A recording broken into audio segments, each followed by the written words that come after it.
عشق سرکار کی ایک شمع جلا لو دل میں، بعد مرنے کے لحد میں بھی اجالا۔ کہ کسی بھی علاقے میں آپ جا کر کے دیکھیں یا سنیں، اس لیے کہ دنیا تو اب سمٹ گئی ہے اور دنیا مٹھی میں ہو گئی ہے لوگوں کی۔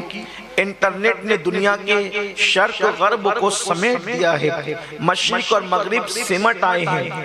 اب اگر ہمیں کسی علاقے، کسی ملک، کسی شہر کے متعلق اگر معلومات لینی ہو تو ہمیں بہت دور جانے کی ضرورت نہیں، انگلیوں کے اشارے پر ہم پوری دنیا کی معلومات حاصل کر سکتے ہیں۔ لیکن اگر آپ باریک بینی سے جائزہ لیں اور آپ باریک بینی سے غور کریں، وہ پوری دنیا کو ایک خطرہ ہے، اور وہ خطرہ صرف اسلام اور مسلمین سے ہے۔ اس لیے کہ لوگوں کو پتا ہے اگر سکون کہیں ہے تو وہ صرف مذہب اسلام میں ہے، اگر زندگی گزارنے کا شعور کہیں ہے تو وہ صرف مذہب اسلام میں ہے، اگر زندگی گزارنے کا صحیح قانون کہیں ہے تو وہ صرف مذہب اسلام میں ہے۔ اسلام ذوق بندگی دینے والا مذہب، اسلام نظام زندگی دینے والا مذہب، اسلام نگاہوں کو تقدس دینے والا مذہب۔ پوری دنیا گینگ ریپ کی واردات سے پریشان ہے کہ ایک ایک لڑکی کے ساتھ اگر 5-5-10 لوگ مل کر کے بدکاری کرتے ہیں، ڈنڈے برسائے جا رہے ہیں، کیس کی بات ہو رہی ہے، کچھ اور بات ہو رہی ہے، لیکن پھر بھی لوگ کنٹرول نہیں کر پا رہے ہیں۔ اللہ اکبر! لوگ جانتے ہیں اسلام نے جو سزا مقرر کی ہے اگر اس کو نافذ کیا جائے تو پوری دنیا کے اندر زنا پہ کنٹرول ہو سکتا ہے، برائی پہ کنٹرول ہو سکتا ہے، چوری پہ کنٹرول ہو سکتا ہے، جرائم پہ کنٹرول ہو سکتا ہے۔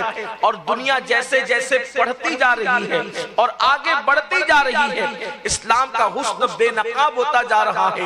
دنیا اگر روحانی طور پر روح کی تسکین کے لیے بے چین اور بے قرار ہے تو روحوں کا تسکین یہاں پر ہے، روحوں کی تسکین یہاں پر ہے، سکون یہاں ہے، اطمینان یہاں ہے، ماں باپ کے حقوق کا تذکرہ یہاں ہے، اولاد کی تربیت کا نظام یہاں ہے، شادی بیاہ کا قانون یہاں ہے۔ اس لیے لوگ دوسروں کو اسلام سے دور کرنے کے لیے الگ الگ پروپیگنڈا کرتے ہیں، کبھی کوئی الزام رکھتے ہیں، کبھی کوئی الزام رکھتے ہیں، لیکن اللہ اکبر!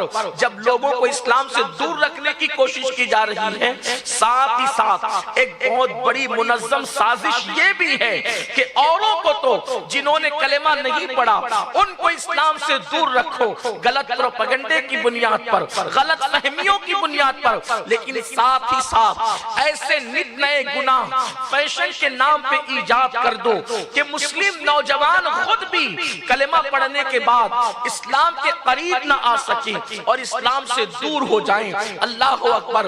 نئے نئے جرائم، نئے نئے گناہ روزانہ ہمارے درمیان لائے جاتے ہیں، کبھی موبائل گیم کی شکل میں، کبھی یوٹیوب پر جو ہے نت نئے مناظر کی شکل میں، کبھی فیس بک کی شکل میں، کبھی کسی اور شکل میں، کبھی کسی اور شکل میں۔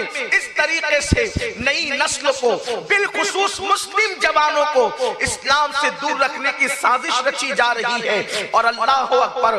میری قوم اتنی بھولی ہے، اتنی سیدھی سادھی ہے قوم مسلم کہ گناہوں کے دلدل میں فیشن کے نام پہ ڈوب گئے اور اپنے مذہب سے دور ہو گئے۔ اللہ اکبر! اگر عیسائی اسلام سے دور ہو تو بھی دکھ کی بات ہے، اگر یہودیوں کو یا مشرکین کو غلط فہمی کا شکار کیا جائے تو بھی دکھ کی بات ہے، مگر کلمہ پڑھنے کے بعد کسی کا نام عبدالسلام ہو اور وہ دین سے دور ہو، کسی کا نام عبدالرحمن ہو اور وہ دین سے دور ہو، کسی کا نام غلام مصطفیٰ ہو اور وہ دین سے دور ہو، تو کتنے اچھمبے کی بات ہے۔ آپ دیکھیں مسلمان اسلام سے کتنا